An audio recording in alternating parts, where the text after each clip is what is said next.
Kwanza namshukuru Mwenyezi Mungu. Tumetoka mapumziko na tumerudi wote tukiwa salama. Namshukuru Mwenyezi Mungu, tuko vizuri katika uwanja wa mazoezi.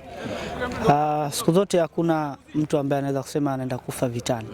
Mechi ni ngumu, sio kwa upande wetu, sio kwa upande wao. Muhimu sisi tumefanya maandalizi yetu kama wachezaji na pamoja na benchi la ufundi, na wamefanya maandalizi yao kama wachezaji na benchi lao la ufundi. Kitu cha mwisho kitakachokuja kuelezea kwa mchezo ukoje au una matokeo gani, dakika 90 za mchezo zaweza zikatoa matokeo mazuri. Hivi mchezaji gani kwa Young Africans ambao mnamhofia siku ya mchezo wa Jumamosi? Siwezi kusema ni mchezaji gani ambaye tunamhofia kwa sababu wote ni wachezaji na wote wako vizuri katika upande wao, na si pia kuna wachezaji ambao kwao pia wanawahofia. Kwa hiyo muhimu tuingoje siku ifike na tujue kitu gani ambacho kinaweza kutokea katika uwanja wa mechi. Hampo nafasi mbaya sana, hampo nafasi nzuri sana, hampo nafasi 11 na alama 27. Unaiona wapi Mashujaa Football Club msimu huu isalia ligi kuu Hamara? Ni sio sehemu mbaya, lakini ni sehemu mbaya kwa mujibu wa chati jinsi ilivyo. Watu ambao tuko nao nyuma na watu ambao wanatufuata katika mizizi ya pointi jinsi ilivyo. Kwa hiyo na sisi pia mechi zetu ambazo zimebakia zote ni mechi ngumu. Hakuna mechi ambayo ni rahisi kwa upande wetu.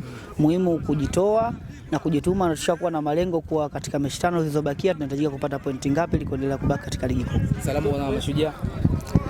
Salamu waje kwa wingi kwa sababu wao ni wachezaji wa 12 katika mchezo huu.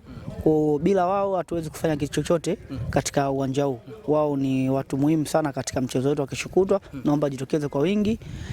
Habari ya matokeo nini kinakuja kutokea tuone katika mchezo jinsi inavyokuwa.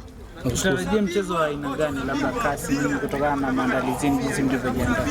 Sisi tumejiandaa vizuri, mchezo utakopo ni mzuri zaidi. Yaani mchezo utakopo mzuri zaidi kwa sababu sisi mchezo wetu tukipoteza na watu ambao wako nyuma yetu pia wakishinda, sisi tunasogea katika marangi. Kwa hiyo tunaamini mchezo wa kishukutu unaweza kututoa katika sehemu hiyo. Tukifungwa tunazidi kuwa chini zaidi na tukishinda naweza kupanda juu zaidi. Kwa hiyo kwetu sisi ni kujitoa na kujituma kupata matokeo mazuri kwa sababu ni uwanja wa nyumbani.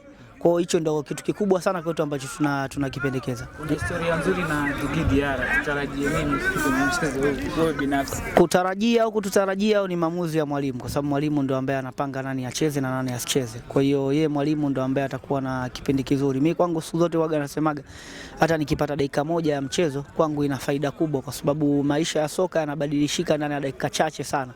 Kwa hiyo nikipata nafasi nitafanya kile kitu kizuri ambacho Mwenyezi Mungu amenijalia, lakini nikikosa nafasi ni moja ya mchezo, tunatakiwa tusapotiane kama wachezaji kufanikisha kitu kizuri wote tunakipata. Unaambia nini la mwisho kwa Young Africans? Wajipange tu, sio mchezo mwepesi. Wajipange, sio mchezo mwepesi kwa sababu Mashujaa ni timu ambayo imeinsist watu wengi na watu wengi sasa hivi tuko tofauti na hatuwezi kutarajia kupata matokeo ambayo mwanzo tulikuwa tumeyapata kama walivyoyapata. Kwa hiyo tumejitoa, tumetulia kempu kwa wakati na kufanya vitu vizuri ili kufanikisha kitu kizuri kwetu kinaweza kupatikana. Unataka kusema sije na matokeo? Hapana. Hamna sehemu ambayo unaweza kusema unaweza kwenda ukaenda kupata matokeo rahisi kwa mechi ambazo zilizobakia. Mechi zilizobakia mechi ngumu sana na hakuna mechi rahisi upande wetu. Kwa hiyo yote ambaye atakuja katika dimba hili au sisi tukitoka kwenda kwenye dimba lingine, hatuendi na matokeo bali dakika 90 ndio zitakazosema nani anashinda na nani ambaye ashinde. Julian anakuita kidogo.